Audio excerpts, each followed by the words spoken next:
Welcome to Tidbits from the book of Acts, the Acts of the Apostles. I am Paul Petersen. We have arrived at chapter 3. Now, chapter 3 is a continuation of chapter 2, and actually you could say that parts of chapter 2 should belong in chapter 3. We will jump straight into it and read the first line of chapter 3. Now Peter and John, two of the apostles, were going up to the temple at the hour of prayer, the 9th hour. The early Christians were people of prayer. They gathered in the temple daily at the time of the daily sacrifice. Now to them Jesus was the sacrifice that had been slain once and for all on the cross. But the prayer time was inspired by the time of the daily sacrifice in the temple. The temple was important to the early Christians. And now Jesus, of course, was in heaven, in the heavenly temple.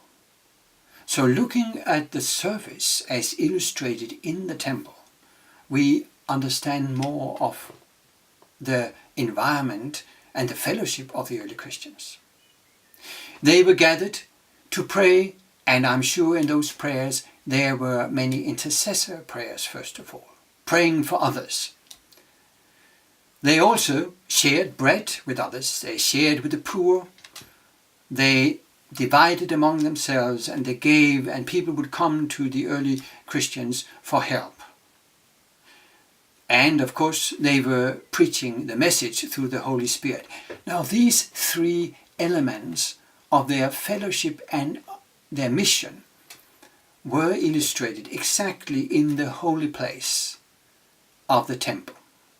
In that first room, the holy place of the temple, you had three pieces of furniture. You had a table of shewbread. 12 bread were replaced every Sabbath, illustrating how God cares for his people, the 12 tribes of Israel.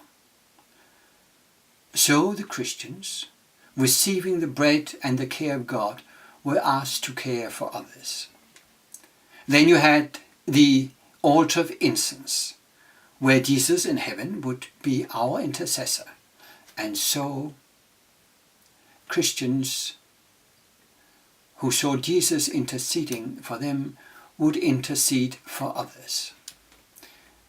And then at the southern wall of the holy place in the temple stood the menorah, the light stand, the 7-armed light stand, illustrating how the Holy Spirit, by his light, enlightens the world about the character of God. And so the Holy Spirit, through the Christians, were to share the gospel, the message of Jesus, his death and resurrection with the world. So there's a reason that these disciples went to the temple to pray. The temple showed them much of the gospel, now with Jesus as the high priest in heaven. And that is actually our next tidbit.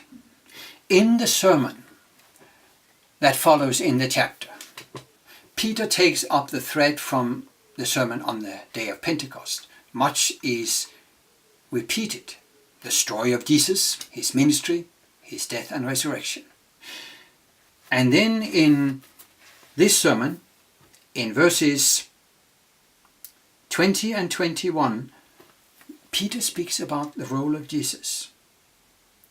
He speaks about Jesus and tells he's the one whom heaven must receive until the time for restoring all things about which God spoke through the mouth of the prophets. In other words, Jesus is in heaven and he must remain there until the work by the Holy Spirit through the church has been completed on earth.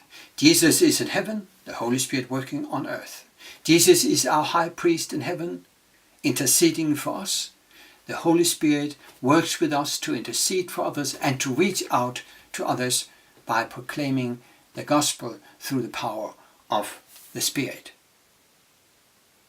The temple, once again, here the heavenly temple, is of great significance for the early Christians.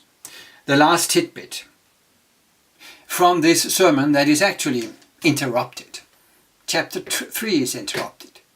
Peter never is allowed to come to his appeal in his sermon to the people in this chapter. But there's one small trait I want to highlight, because Peter reiterates a specific sentence that has been mentioned already earlier. When we read in verse 15 in chapter 3, he tells them, "You killed the author of life, whom God raised from the dead. To this we are witnesses." If you remember the choice of the 12th apostle, Matthias, he was elected because, that was one of the criteria, because he was a witness. He had walked with Jesus in the time before the crucifixion, and he had seen him afterwards. In other words, he could testify in court if necessary. This Jesus, whom I knew very well from my life and his life, I have seen and spoken with after his death, after his resurrection. On the day of Pentecost, Peter says the same in verse 32, "This Jesus God raised up, and of that we are all witnesses." To be a witness here is very, very important. The early Christians wanted to emphasize the resurrection of Jesus was a historical event. It happened. And there are people who can testify. So can we. It is not just, it is unbelievable in one sense, but it is not just something that you happen to invent. It is based on witnesses, people who are trustworthy. You can ask them, and people who are willing to go through pain and tribulation and eventually die claiming that to be true. That is a testimony. And those were our tidbits from Acts chapter 3. Next time, believe it or not, we will continue with Acts chapter 4. If you have questions to the text, to the language, to the historical, geographical or social setting, or the theology of the book, you're welcome to send in your question by email to me. I am paul.petersen,